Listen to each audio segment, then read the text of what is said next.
আসসালামু আলাইকুম এভরিওয়ান, সবাই কেমন আছেন? আলহামদুলিল্লাহ, আমিও ভালো আছি। আজকে আমি যাব জাপানের সুপায় বাংলাদেশে যাওয়ার জন্য কিছু কেনাকাটা করতে। তো আমি সকাল সকাল বের হয়ে গেছি। বাইরে কিন্তু প্রচুর রোদ ছিল, অনেক সকালে বের হয়েছি, তাও রোদ। আর আমি নিব এই যে পুরানো বড় সাইকেলটা। এখানে একটা সাইকেলই আছে, এরকম পিছনে একটা ঝুড়ি। তো পুরানো হইলেও এটা ভালো চলে, তো সামান নিতে আমার সুবিধা হবে। তো অনেকক্ষণ সাইকেল চালিয়ে আসার পরে মাছগুলো দেখে আমি একটু রেস্ট নিলাম এখানে, মানে ওদের কেউ দেখলাম, একটু ভিডিও করে নিলাম। আমাদের ভাষায় এটাকে খাল বলে। তো খালের ভিতরে কিন্তু সবসময় এরকম বড় বড় মাছ থাকে। আমরা যখন সুপাতে আসি, মালিক আমাদের নিয়ে আসে, তখন আমাদেরকে গাড়ি থামিয়ে মাছগুলো দেখায়। এটা কিন্তু সবাই ধরবে না, এরকম বহুত মাছ আছে। আমি ওইগুলো রেখে আসছি, সামনে আসছি, তারপরে দেখি যে এই যে মানে ওরা দলবল পেকে ওদের গন্তব্যস্থানে ওরা যাইতেছে। তো এটাও আমি একটু ভিডিও করে নিলাম। তো ওদের সাথে তো আর বেশি দূর যেতে পারবো না, ওদের রাস্তা হলো এটা আর আমার রাস্তা হলো সোজা। আমি সোজা রাস্তায় যাব সাইকেল চালিয়ে। আর এত রোদ ছিল, আমি আর হাঁটতে পারতেছিলাম না। তো ওদেরকে বাই বাই দিয়ে আমি আবার সাইকেলটা চালিয়ে, আমার আরও 10 মিনিটের মতো সাইকেল চালিয়ে সুপায় যেতে হবে। তো এই যে সুপায় আসলাম, এখানে গিয়েও সুপায় আসছি। এখানে আসলে একটা জিনিস ভালো লাগে কি, যে কোনো অনেক জিনিসের গায়ে হালাল লেখা থাকে। জাপানে এটা পাওয়া মানে অনেক অনেক মানে অনেক ভাগ্যবতী যে আমি, যে কিছু জিনিস হালাল পাইছি এরকম মনে হয়। সব সময় তো সব জিনিস পাওয়া যায় না, এত কিছুর ভিড়ে না হালাল খুঁজতে খুঁজতে না মানে কেনাকাটা করতে অনেক একটা ঝামেলা হয়ে যায়। কারণ এই যে চকলেটের তো অভাব নাই, কিন্তু হালাল চকলেট বা হালাল চকলেটের ভিতরে যে সব চকলেটের ভিতরে থাকে হালাল লেখা থাকবে এরকম কিছু না। তারপরও না, জাপানে 100%-এর ভিতরে 99%ই ভুতানিকও থাকে। এটাই তো সমস্যা, যে কোনো জিনিসেই সব জিনিসে ওরা এই জিনিসটা ইউজ করে। জাপানিতে বোতানিকও বলে, এর জন্য আমি বোতানিকই বললাম।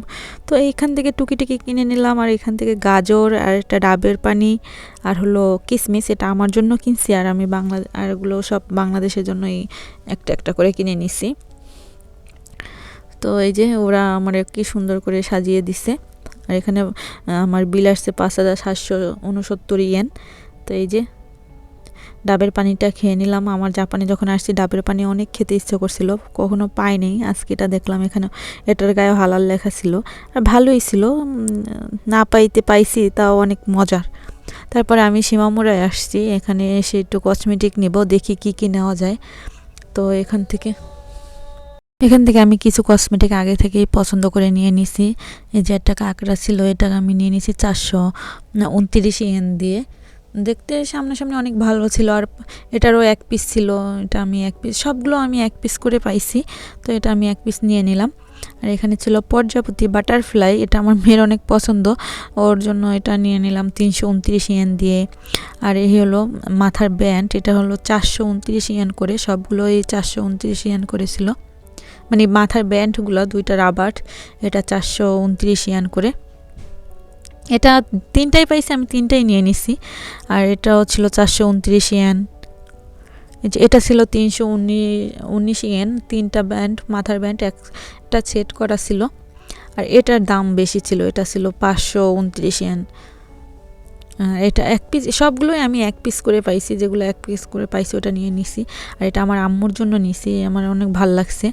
এটার দামও ছিল এটা 539 ইয়েন। আর আগের ব্যান্ডটাও 539 ইয়েন ছিল, এটা দুইটার দাম একটু বেশিই নিছে। আর এটা 319 ইয়েন। এরকম ক্লিপ আমি আরও আগেও অনেকগুলা কিনছি, বাংলাদেশে পাঠাইছি। তো এই পর্যন্তই পেলাম, আর কিছু পেলাম না ওরকম নেওয়ার মতো, যে জাপান থেকে নিয়ে যাব ওরকম কিছু পেলাম না। এগুলো একদমই ভালো ছিল না, আর দামও অনেক বেশি ছিল, এর জন্য আমি নিই নাই।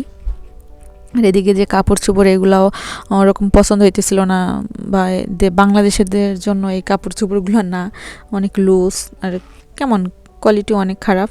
কোয়ালিটি ভালো, অত ভালো না, বাংলাদেশি কোয়ালিটি ভালো। আর এখান থেকে আমি দুইটা পাতলা কম্বল নিয়ে নিছি, এর চেয়েও হয়তো ভালো। তারপর দুইটা নিয়ে নিছি। আর এখানে আমার বিল আসছে 7557 ইয়েনের। এই যে আমাকে দুইটা মানে সরি, একটা বড় একটা পলি দিয়ে দিছে, অনেক বিশাল বড় একটা পলি দিয়ে দিছে কসমেটিক আর দুইটা কম্বলের জন্য। তো এটা আমার এখন সাইকেলে সুন্দর করে বসাতে হবে, যেহেতু এর জন্যই আমি বড় ঝুড়িটা নিয়ে আসছি। আর যদি ঝুড়িওয়ালা সাইকেলটা না নিয়ে আসতাম, আমার কার্টুন করে নিতে হইতো, কার্টুন আবার বেঁধে খুলে এরকম ঝামেলা হইতো। তো ওখান থেকে আমি আবার চলে আসছি, এটা মেঘা, বড় মেঘা। তো তো এখানে চলে এসে থেমে তারপরে আমি একটু ডাবের পানি খেয়ে নিছি। আর এখানে কিন্তু প্রচুর রোদ ছিল বাইরে, তো আমি যতক্ষণ সুপার ভিতরে ছিলাম অতক্ষণই ভালো লাগতেছিল। যখন সুপার থেকে বের হয়ে অনেক রোদের তাপ এত বেশি ছিল যে বলার মতো না। তারপরে কি আর করার, সময় কবে কি সময় দিবে তা তো বলতেও পারিনি। এর জন্য একটু তাড়াহুড়া করে মাস শেষে একাই বের হয়েছি, যে কেনাকাটা করে আগে রাখি, তারপর একটু টেনশনে থাকতে পারবো। তো আমি আজকে মাছ নিব না, তাও মাছের কাছে আসছি যে দেখি লাল পোয়া মাছ একটা পাওয়া যায়। ওইটা অনেকেই পছন্দ করে না বাংলাদেশে, কিন্তু আমার ওই মাছটা অনেক ভাল লাগে। ওটা একটু বড় সাইজের পাওয়া যায়, তাও ভালো। তো ওইটা মাঝে মধ্যে ওঠে, সবসময় না। ভাবলাম যে একটা পলক দিয়ে যাই, দেখি কি হয়। আর এই যে চিংড়ি মাছের দামগুলো একটু দেখে নেন আপনারা। এগুলো চিংড়ি মাছ না, এগুলোর পেটে কী আছে জানি না, স্বর্ণের ছড়া আছে মনে হয়, এত দাম। এগুলাই আমরা নিয়ে থাকি। আর এখান থেকে আমি একটা আপেলই নিয়ে নিছি আমার জন্য। আর আমি এখানে চকলেট খুঁজতে হালাল এই যে বিস্কুটগুলো পেলাম। বোকার মতো আমি আসলে বিস্কুটগুলো নিয়ে আমার ভুলই হয়েছে। এখানে হালাল দেখে না আমি আর মানে করতে পারলাম না। আমি নিয়ে আসছি যে আমার মেয়ের জন্য নিয়ে যাব, আর যদি বেশি হয় তাহলে আমার জন্য রেখে দিব, এর জন্য আর কি নিয়ে আসছি। এটা আমি পরেও আনতে পারতাম। আর এই যে এখানে এই প্যাকেটটা হালাল পাইলাম, কি এটা আমি কখনোই ট্রাই করি নাই, তাও আমি নিয়ে নিচ্ছি, যেহেতু হালাল লেখা আছে তাই নিয়ে নিলাম। আর খুঁজতে অনেক খোঁজাখুঁজি করার পরে এরকম কিছু পেলাম না হালাল। তাই এখানে আমি এখন উপরে যাব, আর আমার এই যে সামানগুলো আমি এখানে নিচে রেখে যাব। এই সামানগুলো কিন্তু কেউ হাত দিয়ে একটু ধরেও দেখবে না।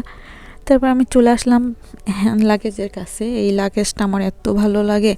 আমি শুরুতে যখন আসছিলাম তখন ভাবছিলাম যে আমি একটা লাগেজ নিব যাওয়ার সময়, কিন্তু এসে এই যে এই লাগেজটা আমার পছন্দ হয়েছে। আর আগে থেকে আমার এই লাগেজটাই আমার পছন্দ ছিল। এটা সবসময় সুপায় পাওয়া যায়, কিন্তু এই লাগেজটাই প্রথম দেখলাম যেটা চিকচিক করে। এটার দাম ছিল 1299 ইয়েন, আর ওটার দাম ছিল 8799 ইয়েন। তো এটার চেয়ে ওইটার ওজনও ছিল এক কেজির বেশি, ওজন বেশি। তো দুঃখের বিষয় হলো আমাদের হাতে কোনো সামান নেওয়া যাবে না, যেহেতু আমি পেশেন্ট নিয়ে যাব।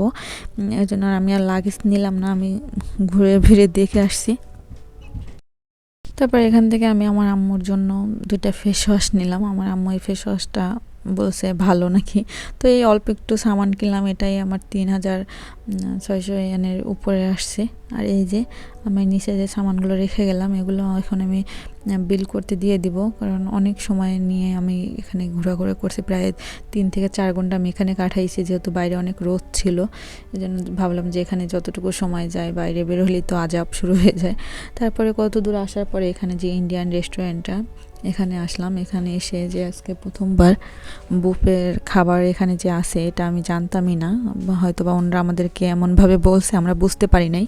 আর তারপরে একটা আপু ছিল, উনি ছিল কলকাতার, উনি বাংলা বোঝে। তো উনি আমাকে বলল যে ভাইয়া তোমাকে এটা দিতে বলছে। তো আমিও এখানে নিয়ে নিলাম। খাবারগুলো কিন্তু অনেক মজা ছিল। আর আমি যে একটা ভিডিও করব, আমি একদম শেষ সময়ে এসে গেছি, যে ওনারা দোকান বন্ধ করে দিবে, দুপুরের ব্রেক নেবে। তো খাবারগুলো অনেক মজা ছিল। এখানে চিকেন কারি, তারপরে সবজি কারি, আর একটা স্পেশাল কি একটা কারি ছিল। তো এগুলো আমি অল্পই নিয়েছি। আপু বলছে যে আরও নিতে, আমি বলছি না আপু আমি এগুলো খেয়ে নিই, আমি তো জানি যে আমার খাবার দেখলে পেট ভরে যায়। তো এখানে আমি একটু সালাদও নিয়ে নিলাম, আর পাতাকপির একটা পাকোড়া ছিল ওটাও নিয়ে নিছি, নিমকি, সবগুলোই খাবার মজা ছিল। আর রুটিটার কথা আমি কি বলবো, এটাকে কি বলে, আমার কি যেন একটু বললো, আমার মনে নাই। যেই হোক, চিজ রুটি। তো এটা কিন্তু অনেক মজা ছিল। তো এগুলো খেতে না আমার অনেক টাইম লাগছে, আমি অনেক টাইম নিয়ে খাইছি, যেহেতু অনেকগুলা খাবার আমি একসাথে খেতে পারি না। আমাকে আরও নেওয়ার জন্য বলছে যে তুমি নেও না কেন। তো পরবর্তীতে আবার এসে খাবো। এখানে ওই আপুটার সাথে এসে খুবই ভালো লাগছে যে জাপানে আসার পরে এই কারোর সাথে এত সময় মন খুলে কথা বলতে পারতেছি। মানে বাঙালি বাদে অন্য বাইরে কোথাও, মানে অনেক সময় আমরা প্রায় 2 ঘন্টা সময় আমি এখানে ওনার সাথে গল্প করছি, 1 ঘন্টা বসে আমি খাইছি। যে ওনাদের তো বিরতির সময় হয়ে গেছে, আবার ওনাদের 5টা বাজে আবার ওপেনিং। এর জন্য আমি আর কি বাইরে বসে আমি আর ওই আপুটা 2 ঘন্টা গল্প করে আমি আবার সুপায় আসছি সাইকেল চালিয়ে। এটা একটা বুফাফে আসছি। এখান থেকে কিছু কেনাকাটা করে বাসায় যাব। প্রচুর রোদ, আর আগের চেয়ে একটু রোদটা কমছে, এর জন্যই ভাবলাম যে ওখানেই সময় কাটাই, ইন্ডিয়ান রেস্টুরেন্টে। ওখানে কিন্তু সব কিছুই হালাল ফুড থেকে ওরা অর্ডার করে রান্না করে। ওরা মুসলিম না, তাও হালালভাবেই সব কিছু করে, বোতানিকুর কিছুই নাই। তো এসে এই ফুলের এই পাতাগুলো না আমার খুবই চোখে পড়ছে। জাপানে তো এরকম পাতা আছে, তো ভাবলাম যে 2টা ফুল নিয়ে যাই, হয়তো আমি রেখে দিব, আর যদি বাংলাদেশে নেওয়ার হয় আমি নিয়ে যাব। এই নিয়ত করে আমি 2টা ফুল নিয়ে নিছি। আর হলো আমার আমার আম্মুর জন্য মাস্ক নিব, সেটা আমার সুপায় আসার পরেই মনে হয়েছে যে না, আমার আম্মুর জন্য মাস্ক নিয়ে যাই। তো আমি ডাইরেক্ট মাস্কের কাছে চলে আসলাম। এখান থেকে আমি আমার আম্মুর জন্য মাস্ক নিয়ে নিব। তেমন তো কিছু নেওয়ার নাই, আমার সামান্য হয়তো বা কম দিবে। তো আমি খুবই টেনশনে আছি যে কী থুয়ে কী নিব। মনে হয়তো যে পুরো জাপানটা আমার মেয়ের জন্য নিয়ে যাই।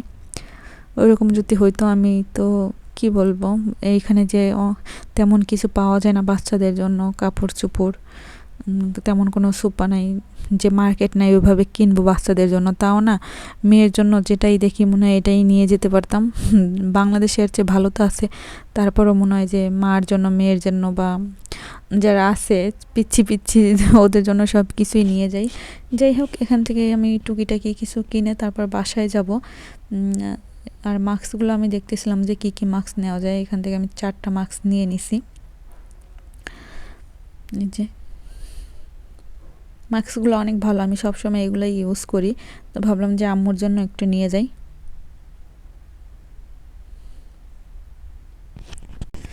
আর এখান থেকে কি নিব, সবই ভারী ভারী জিনিস, আর এগুলো তো নেওয়ার মতো না। এই যে সুপারটা আমি একটু ঘুরে ঘুরে ভিডিও করতেছিলাম, তেমন কিছু নেই এখান থেকে। আমি তাও পুতুল টুতুল অনেক কিছুই নিয়েছি, ওইগুলো আবার ভিডিওতে আনা হয় নাই, ভিডিওতে আনতে পারি নাই। যাই হোক, সবাই দোয়া করবেন আমি যেন তাড়াতাড়ি সুস্থভাবে আমি বাংলাদেশে যেতে পারি, আবার সুস্থভাবে যেন আমার মেয়েকে রেখে আমি আবার জাপান আসতে পারি। সবাই আমার জন্য দোয়া করবেন, আর আমার মেয়েটার জন্যও দোয়া করবেন। আমি আজকে এইখান থেকে কেনাকাটা করতে আমার যতটুকু কষ্ট না হয়েছে, আমার কিন্তু অনেক ভাল লাগছে যে আমি আমার মেয়ের জন্য কিছু কেনাকাটা করতে পারতেছি, বাংলাদেশের জন্য কেনাকাটা করি। এই রোদের ভিতরে কেউ বাইরে বের হওয়ার সাহস পায় না, আর আমি সাইকেল নিয়ে এই সকালবেলা বের হয়েছি। আমি পুরো দিনটাই আমি এখানে দিলাম। আর এই যে এখানে আমি পেমেন্ট করে আমার সব কেনাকাটা শেষ।